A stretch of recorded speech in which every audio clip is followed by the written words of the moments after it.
This is not medical advice. This is a news update on the coronavirus situation. Hello everyone, it's me Frank. I'm currently in Vietnam and I'm bringing you a quick coronavirus video update focusing on the situation in Asia and mainly talking about South Korea at this time. Before I begin, let me give my opinion on the coronavirus itself. Okay, in my opinion, it's not a super bug that's going to wipe out the world. I think it has and it will continue to cause disruption. I do believe it has already done so in the markets due to its effects on China and the rest of Asia. I do believe it is easily spread just like the common cold, but unlike the common cold, COVID-19 has a pretty good chance of causing severe symptoms, including viral pneumonia and other respiratory issues. So it seems many people recover without an issue, but an outbreak in a community could overload its healthcare system and cause alarm in the population. So speaking of overloading a healthcare system, do your part and take standard precautions like covering your mouth with the crook of your arm when you cough or sneeze, don't touch your face, and wash your hands frequently with soap and water for at least 20 seconds. Hand sanitizer is not as good as soap and water, but it'll do just fine, and it's also portable and very convenient. Speaking of an alarmed population, keep some extra canned goods or dry goods of whatever foods you usually eat anyways, and have a supply of essential items like toiletries, etc. If you shop at a warehouse store like Sam's or Costco where you buy things in bulk, chances are you already do this. I don't know if that's very common outside of the US though. Again, so Korea has really exploded with its case count. Even as I make this video, I'm sure the count will continue to rise. So what's happening exactly and why does it seem especially contagious in Korea? South Korea's current case count is over 2,300. They've been catching cases at a feverish pace, so expect this number to be higher by the time you watch this video. Now, Korean Air, for example, the airline that I actually have a flight with back to the States actually had a crew member who tested positive for the coronavirus. Now, I read in Bloomberg, they had an article talking about how safe it was to travel and they gave some advice, but I think this is an actual example of how infectious the coronavirus can actually be on a plane. Unfortunately, it may take a week or so before we actually observe any effect. Korean Air is only giving select people refunds on flights to Korea at this time. Oh, and keep in mind, I'm going to be keeping up with the Korean Air thing. I have a hunch that my flight will be canceled somehow. Either Vietnam will put a ban perhaps on travel to Korea, so that cancels my flight, or perhaps the United States might ban travel as well, just based on how these numbers are rising. But I'll talk a little bit about how it might not be as scary as it sounds. So one preacher in Korea has been claimed to be a super spreader in South Korea.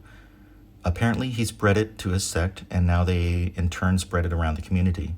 So what's a super spreader? Supposedly, it's someone who can spread the virus easier than others. Maybe it's due to having an immune system which isn't suppressing the virus well. And in this case, that person was in contact with many people. A petition has been signed recently with over 200,000 signatures demanding that South Korean President Moon be impeached over his handling of the coronavirus situation. So why do I suspect the Korean numbers are so high? Well, I think what we may be seeing are some effects of the super spreader combined with South Korea aggressively testing for the coronavirus. For example, Iran has a higher death count than Korea, but fewer reported cases. So there's a discrepancy here. Either, the virus is more deadly there, perhaps. I don't think that's the case. I think they're just... The main possibility I'm thinking of is that Iran actually has a higher case net count, but it just hasn't been testing as aggressively as South Korea has. Of course, they may have also just been lying, sort of like how they lied about not shooting down that Ukrainian plane. It's my opinion that all current numbers from China are unreliable. I have a hunch there's many reasons for this. Not all of them are malicious. One is probably they're just unable to test everyone with symptoms. Many people with symptoms probably don't want to face their communist government and fears of being quarantined or locked in their houses. Yeah, who knows? China might be at the point where they're realizing efforts for containment are futile and resources are just best used elsewhere. Who knows? That and maybe the numbers are just so great they don't want to start a panic or cause any more market issues than they already have. And still talking about how countries report cases, Japan, for example, and, you know, in my mind, maybe this is just being, gosh, I don't know, maybe I'm just being stereotypical. I don't know. But I would think Japan would be very thorough as well. But I also have a feeling Japan, at least for their crime statistics, they're notorious for skewing those. They do so through forced confessions and closing crime cases prematurely. So I just have a hunch that they might have skewed their numbers for coronavirus a bit as well. You know, I'm not sure. Maybe they're doing like running, doing a best 2 out of 3 on a test kit. And also, let me talk about Vietnam's current reporting of cases. So currently, Vietnam's reported 16 cases, but they've reported that all 16 have recovered.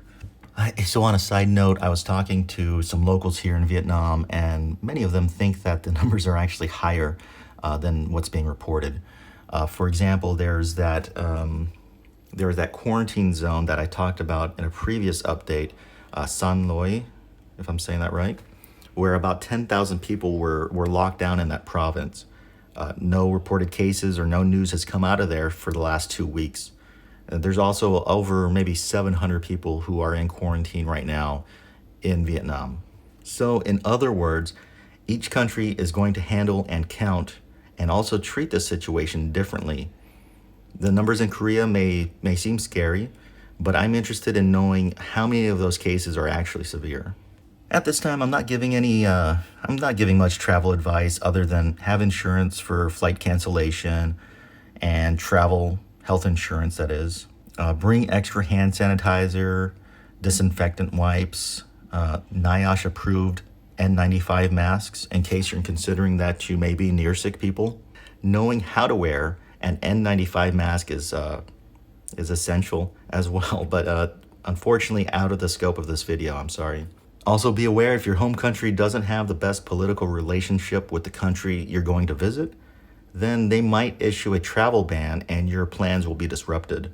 Again, in general, expect disruption from the coronavirus regardless if you're traveling or staying at home. You know, so personally, I've enjoyed my time in Thailand back in January, and I've enjoyed my time since here in Vietnam.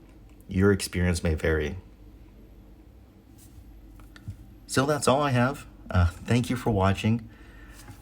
Give this video a like if you did. Subscribe if you want to see some travel videos. I'll continue to cover the coronavirus at least weekly while it remains an issue, which unfortunately may be a while. Again, thank you everyone. I hope you have a wonderful day and wash your hands.